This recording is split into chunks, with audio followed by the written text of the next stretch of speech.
സഹോസ്, ഇന്ന് വളരെ വളരെ പ്രാധാന്യം അർഹിക്കുന്ന ഒരാളെ നിങ്ങളുടെ മുന്നിൽ പരിചയപ്പെടുത്തുകയാണ്. നിങ്ങളൊക്കെ വിശുദ്ധ ഗ്രന്ഥത്തെ സ്നേഹിക്കാറുണ്ടോ? വചനം പഠിക്കാറുണ്ടോ? വചനം വായിക്കാറുണ്ടോ? വചനം ജീവിക്കാറുണ്ടോ? വചനം വായിക്കണം, പഠിക്കണം, ജീവിക്കണം.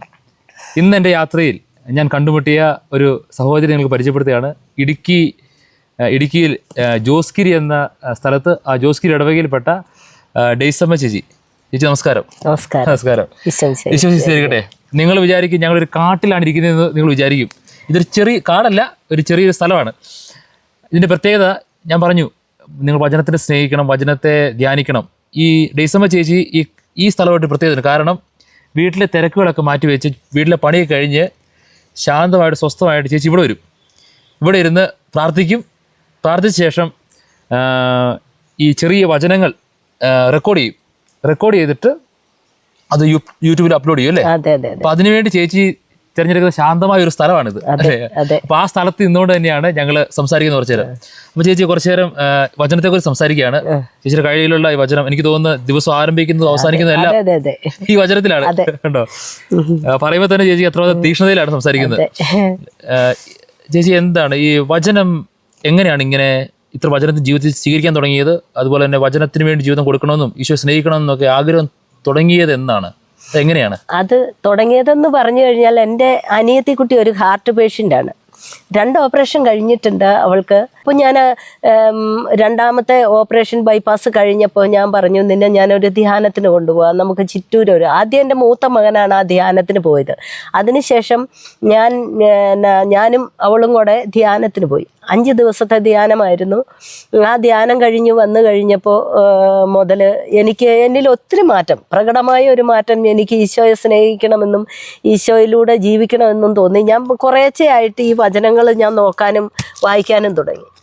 ബൈബിള് വായിക്കാൻ തുടങ്ങിയപ്പോൾ എനിക്ക് പ്രത്യേക ഒരു എനർജി എന്നിൽ ഉണ്ടാകുന്നതായിട്ട് എനിക്ക് അനുഭവപ്പെട്ടു. കാരണം ഇങ്ങനെ ഉണ്ടാകണമെന്നോ ഇങ്ങനെ വായിക്കണമെന്നൊക്കെ തോന്നി. അങ്ങനെ വർഷങ്ങളോളം ഞാൻ ഇങ്ങനെ വായിക്കുകയും പ്രാർത്ഥിക്കുകയും ഒക്കെ ചെയ്തു. പിന്നെ എനിക്ക് കുറേ കാലം കൊണ്ട് പിന്നെ ഞങ്ങൾക്ക് വേറെ പ്രശ്നങ്ങളൊക്കെ ആയത് കാരണം വേറെ ഇതൊന്നും ഉണ്ടായില്ല. പിന്നെ എനിക്കൊരു നല്ല ഫോണില്ലായിരുന്നു.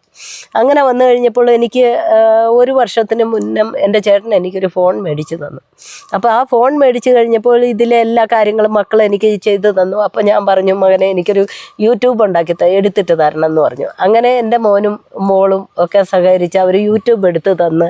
അപ്പോൾ ഞാൻ കുറേ മറ്റുള്ള കാര്യങ്ങളൊക്കെ ആദ്യം ഒന്ന് ചെയ്ത്, നമ്മുടെ ഏലത്തെക്കുറിച്ചും അതുപോലെ ചാമ്പ അങ്ങനെ ഇപ്പോൾ എൻ്റെ ചെടികൾ വെക്കുന്നതിനെ കുറിച്ചൊക്കെ ഞാൻ കുറേ കാര്യങ്ങൾ ഇട്ടു. അങ്ങനെ ഇട്ടപ്പോൾ ഒരു ദിവസം ഇങ്ങനെ പ്രാർത്ഥിച്ചുകൊണ്ടിരുന്നപ്പോൾ എനിക്ക് തോന്നി, എൻ്റെ മനസ്സിൽ തോന്നിയ ഒരു കാര്യം, എനിക്ക് എന്തുകൊണ്ട് എൻ്റെ ഈശോയെ മറ്റുള്ളവരിലേക്ക് കൊടുക്കാൻ സാധിക്കുന്നില്ല? ഞാൻ ഇത്രയും വചനങ്ങളൊക്കെ എനിക്ക് കാണാതെ അറിയാവുന്ന കുറേ വചനങ്ങളുണ്ട്. അപ്പോൾ ഞാൻ ഓർത്തു, എനിക്ക് എൻ്റെ ഈശോയെ എന്തുകൊണ്ട് മറ്റുള്ളവരിലേക്ക് എത്തിച്ചു കൊടുക്കാൻ സാധിക്കില്ല? കാരണം എൻ്റെ ജീവിതത്തിൽ ഞാൻ ആഗ്രഹിക്കുന്ന എൻ്റെ ഈശോയെ ഒരിക്കലും മറക്കാതെ എൻ്റെ അവസാനം വരെ എൻ്റെ ഈശോയെ സ്നേഹിച്ച് മുറുകെ പിടിച്ചുകൊണ്ട് മുന്നോട്ട് പോകണമെന്ന് ആഗ്രഹിക്കുന്നു. ഈശോയെ സ്നേഹിക്കാൻ തുടങ്ങിയതിൽ പിന്നെ, അതിന് മുന്നേ ഞാൻ ഈശോയെ അറിഞ്ഞില്ല. പള്ളിയിൽ പോകുന്ന രീതിയിൽ നമ്മൾ ഞായറാഴ്ച പള്ളിയിൽ പോകുന്നു, തിരിച്ചു വരുന്നു, മക്കളെയൊക്കെ എല്ലാം പഠിപ്പിച്ചു വിടുന്നു, എല്ലാം ചെയ്തു. പക്ഷെ ഇങ്ങനെ ഒരു തോന്നലുണ്ടായി കഴിയുമ്പോൾ ഞാനൊരു വചനം ഇട്ടു. ഞാൻ എൻ്റെ മോളോട് പറഞ്ഞു, മോളെ അമ്മയ്ക്ക് അതൊന്ന് വചനം ഇട്ട് തരാമോ? അമ്മ യൂട്യൂബിൽ വചനം ഇടാം. അങ്ങനെ ഒരു ആഗ്രഹമാണ്, അപ്പോൾ ഇട്ട് തരുമോ എന്ന് ചോദിച്ചു. അപ്പോൾ അന്നേരം മോള് പറഞ്ഞു, അമ്മ ചെയ്തോ, ഞാൻ ഇട്ട് തരാമെന്ന് പറഞ്ഞു. ആദ്യമൊക്കെ നമുക്ക് വലിയ ലൈക്കോ ഷെയറോ ഒന്നും കിട്ടുന്നില്ലായിരുന്നു, ഇതൊന്നും കിട്ടുന്നില്ല. പക്ഷേ എങ്കിലും എൻ്റെ ഉള്ളിലിരുന്ന് ആരോ സംസാരിക്കുന്നത്, ഈ വചനം ഇട്ടോ, നീ എന്തോരം വേണമല്ലോ. പിന്നെ എൻ്റെ അനിയത്തിക്കുട്ടി ഒരുപാട് പ്രോത്സാഹനം എനിക്ക്. അവൾ പറഞ്ഞു, നീ വചനം വിട്ടോ, നീ ദൈവത്തെ കൂടുതലും സ്നേഹിക്കുന്നുണ്ട്, അപ്പോൾ ആ വചനങ്ങൾ അനേകരിലേക്ക് എത്തിക്കോട്ടെ. ഇപ്പം ഒന്നും നീ പേടിക്കണ്ട, കുറേ കഴിയുമ്പോൾ എല്ലാവരും അറിയും, ആ വചനങ്ങൾ സ്നേഹിക്കും അവരെ, അതുകൊണ്ട് നീ ഇടാൻ പറഞ്ഞു. അങ്ങനെ ഞാൻ വചനങ്ങൾ ഇട്ടു തുടങ്ങി. ഇപ്പം 99 വചനങ്ങളോളം ഞാൻ ഇട്ടു, ഈ ഒരു വർഷം വീഡിയോസ് ഇട്ടു. അപ്പോൾ അതുകൊണ്ട് എനിക്ക് ഭയങ്കര സന്തോഷമാണ് വെച്ചാൽ, ഈ വചനങ്ങൾ പോകുമ്പോൾ ഞാൻ ഏറ്റവും കൂടുതൽ ആഗ്രഹിക്കുന്ന, എത്ര പേര് കണ്ടു ഇത്, എത്ര പേർക്ക് എൻ്റെ ഈ ഈശോയുടെ വചനം കേൾക്കാൻ കഴിഞ്ഞു, അവർ ഒരാളെങ്കിലും അതിലൊരു മാറ്റമുണ്ടായാൽ ഒരാൾക്കെങ്കിലും ഒരു മാറ്റം ഉണ്ടായാൽ അതിൽ സ്വർഗത്തിൽ എൻ്റെ ദൈവം സന്തോഷിക്കും. അതാണ് എൻ്റെ ഏറ്റവും വലിയ ആഗ്രഹം. അതിലപ്പുറം വേറെ ഒന്നുമില്ല. ഞാൻ ഈ ബാഹ്യമായ ഒന്നിനെയും ഇപ്പം സ്നേഹിക്കാൻ തയ്യാറല്ല. കാരണം നമ്മൾ ഈ വചനങ്ങൾ പഠിക്കും തോറും നമ്മളിലുള്ള ഈ വചനത്തിൻ്റെ ശക്തി എത്രയുണ്ടെന്ന് നമ്മൾ മനസ്സിലാക്കണമെങ്കിൽ ഈ വചനം പഠിക്കണം. ഈ വചനം നമ്മളെ സന്തോഷിപ്പിക്കും. എത്ര ദുഃഖങ്ങളിലാണേലും ഈ വചനത്തിൻ്റെ ശക്തി വലുതാച്ച. പ്രിയപ്പെട്ട സഹോസ്, നമ്മളെ ചേച്ചി സംസാരിക്കുമ്പോൾ തന്നെ നമ്മളൊരു സന്തോഷം, ഒരു ദൈവത്തിൻ്റെ അഭിഷേകം നിറയുന്നത് നമുക്ക് തോന്നും. കാരണം ഇത്രയും വർഷം ഈ വചനത്തിന് വേണ്ടി ജീവിക്കുക, അതിനുവേണ്ടി പ്രതികൂല സാഹചര്യങ്ങളായിരുന്നു അല്ലേ? അതെ അതെ. ആ പ്രതികൂല സാഹചര്യങ്ങളിൽ ചേച്ചി പറഞ്ഞു മൊബൈൽ ഇല്ലാത്ത സമയം ഉണ്ടായിരുന്നു, എങ്ങനെ യൂട്യൂബ് ചെയ്യണമെന്ന് അറിയത്തില്ലാതെ. പക്ഷെ എന്നാലും കർത്താവിന് വേണ്ടി ഇത്രമാത്രം ചെയ്യാൻ ചേച്ചി മെനക്കെട്ടു, അതിന് സമയം ചെലവഴിച്ചു. അത് വളരെയേറെ കാര്യമാണ്. ഞാൻ ചോദിക്കട്ടെ, ഈ വചനം വായിക്കുന്നതിലൂടെ നമുക്ക് കിട്ടിയ ഏറ്റവും വലിയ ദൈവാനുഗ്രഹം എന്താണെന്ന് പറയുമോ? നമുക്ക് ഭൗതികമായിട്ടൊന്നും അല്ലല്ലോ. എന്താണ് യഥാർത്ഥം നമ്മുടെ മനസ്സ്? ഇപ്പൊ ഒരാൾ ചോദിക്കുകയാണ്, ചേച്ചി ഇത്രയും കാലം വചനം ജീവിച്ചു, വചനം വായിച്ചു, വചനം പഠിച്ചു, യൂട്യൂബിൽ വചനം ഇടുന്നു, എന്ത് പ്രയോജനം ഉണ്ടായി എന്നൊരു ചോദ്യം ചോദിച്ചു കഴിഞ്ഞാൽ എന്താ ഉത്തരമുള്ളത്? അതിൽ സ്വർഗത്തിൽ എൻ്റെ ദൈവം സന്തോഷിക്കുന്നതായ ഏറ്റവും വലിയ സന്തോഷം എൻ്റെ. ഞാനൊരു വചനം ഇട്ട് ഒരാൾ കാണുമ്പോൾ ഞാനായിരിക്കില്ല സന്തോഷിക്കുന്നത്, എൻ്റെ ഈശോയാണ് സന്തോഷിക്കുന്നത്. ഈശോയുടെ നാമം എവിടെ ഉയർത്തപ്പെടുന്നോ അവിടെ ഈശോയുടെ സന്തോഷം വളരെ വലുതായിരിക്കും. ആ സന്തോഷമാണ് ഞാൻ ഏറ്റവും കൂടുതൽ ആഗ്രഹിക്കുന്നതും ഇതും. അല്ലാതെ ഞാനൊന്നും പ്രതീക്ഷിക്കുന്നില്ല. ബാഹ്യമായിട്ട് എനിക്ക് ഇന്നത് വേണമെന്നോ അല്ലെങ്കിൽ എന്തെങ്കിലും വേണമെന്നോ ഒന്നും ആഗ്രഹിക്കുന്നില്ല. എൻ്റെ ഈശോയുടെ വചനങ്ങൾ എല്ലാവരിലേക്കും എത്തിക്കാൻ സാധിക്കുമ്പോൾ ഞാൻ ശരിക്കും സന്തോഷിക്കുക. ഇതൊരു പ്രധാനപ്പെട്ട ഒരു കാര്യമാണ് നിങ്ങളോട് പറയാനുള്ളത്. നമ്മൾ വചനം എഴുതുന്നു, ചിലപ്പോൾ നിയോഗങ്ങളൊക്കെ വെച്ച് എഴുതും, അതൊക്കെ നല്ല കാര്യം തന്നെയാണ്. പക്ഷെ യഥാർത്ഥത്തിൽ വചനം പങ്കുവയ്ക്കുന്നതും മറ്റുള്ളവർക്ക് വചനം കൊടുക്കേണ്ടതെല്ലാം ഇത് ദൈവത്തിൻ്റെ ആഗ്രഹമാണ്. എന്ന് ദൈവം പറയുകയാണ്, നിങ്ങൾ ലോകമെങ്ങും പോയി എല്ലാ സൃഷ്ടികളോടും സുവിശേഷം പ്രസംഗിക്കുകയും. അത് ദൈവത്തിൻ്റെ മനസ്സാണ്. ആ മനസ്സാണ് ഈ നമ്മുടെ ചേച്ചി നിറവേറ്റുന്നത്. ദൈവത്തിൻ്റെ മനസ്സ്, ദൈവത്തിൻ്റെ ആഗ്രഹം എന്ന് പറഞ്ഞാൽ സുവിശേഷം പ്രഘോഷിക്കുക. അത് യൂട്യൂബിലൂടെയും തന്നാലാവുന്ന അവസരങ്ങളിലൂടെയും എല്ലാം ചേച്ചി വചനം പ്രഘോഷിക്കുകയാണ്. അപ്പോൾ ഈ ശുശ്രൂഷ ഇനിയും തുടരട്ടെ. അതുപോലെ തന്നെ ചേച്ചിയുടെ യൂട്യൂബ് ചാനലിൻ്റെ പേരെന്ന് പറയാമോ? എൻ്റെ യൂട്യൂബ് ചാനലിൻ്റെ പേര് ആമി ലൈസ എന്നാണ്. ആമി ലൈസ എന്നാണ് യൂട്യൂബ് ചാനലിൻ്റെ പേര്. അപ്പോൾ അതൊരു ദൈവരാജ്യത്തിൻ്റെ ശുശ്രൂഷയായിട്ട് തന്നെ ഏറ്റെടുത്ത് അതിനുള്ള സപ്പോർട്ട് ചെയ്യണം. അങ്ങനെ മുന്നോട്ട് പോട്ടെ. അതുപോലെ ഒരു കാര്യം കൂടെ പറഞ്ഞോട്ടെ അച്ഛാ, നമ്മളിപ്പോൾ ഈ ബാഹ്യമായ കാര്യങ്ങളിലൂടെ വീട്ടമ്മമാര് മറ്റുള്ളവരൊക്കെ നമ്മളിപ്പോൾ ക്രിസ്ത്യാനികളാണെന്നൊരു പേര് മാത്രമേ നമുക്കുള്ളൂ അല്ലേ? കൂടുതൽ ഭവനങ്ങളിലും ചെന്ന് ആഡംബരമായ കാര്യങ്ങളിലേക്ക് ആഗ്രഹിച്ചു പോകുന്നവരാ. ആരും ഈ ബൈബിള് വായിക്കാനോ ഇത് പഠിക്കാനോ ഇഷ്ടപ്പെടുന്നില്ല.